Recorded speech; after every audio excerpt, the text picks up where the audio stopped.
Gavau daugybę jūsų užklausų apie tai, kaip atlaisvinti užspaustą diafragmą. Yra įvairių variantų, bet aš parodysiu patį patogiausią, kuris ypač tinka daug sėdintiems. Diafragma yra didelė. Nepaisant to, spazmuoti gali net ir maža jos dalis, kurioje yra raumeninių susitraukti gebančių skaidulų. Jeigu daugiau spazmuoja nugarinė ar šoninė dalis, ilgainiui gali išsivystyti tarpšonkaulinė neuralgija. Jeigu daugiau spazmuoja centras, tai prisideda prie refliukso, nes praeina stemplė, prie panikos atakų ir nervingumo, nes praeina abu klajokliai nervai, ir žarnyno įvairiausių bėdų, nes pro kupolą čia prasiduria beveik visi žarnyną valdantis nervai. Sėdėdami prie stalo viršutinę dalimi pasisukite, dubuo ir kojos lieka vietoje ir keletą kartų giliai įkvėpkite pilvu.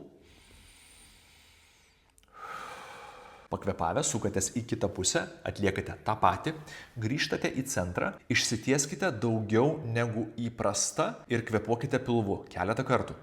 Mes persukame diafragmą ir gilaus įkvėpimo metu treniruojame paleisti įtampą iš skaidulų. Pasisukite ne daugiau kaip 45 laipsnių kampu, nėra tikslo save tempti. Skirkite porą minučių ir kartokite periodiškai dienos metu. Papildomai, jeigu įkvėpimas bus trumpas, tarkim 4 sekundės, o iškvėpimas ilgesnis, pavyzdžiui 8, jūs aktyvuosite klajoklį nervą ir efektyviai sumažinsite streso keliamą įtampą.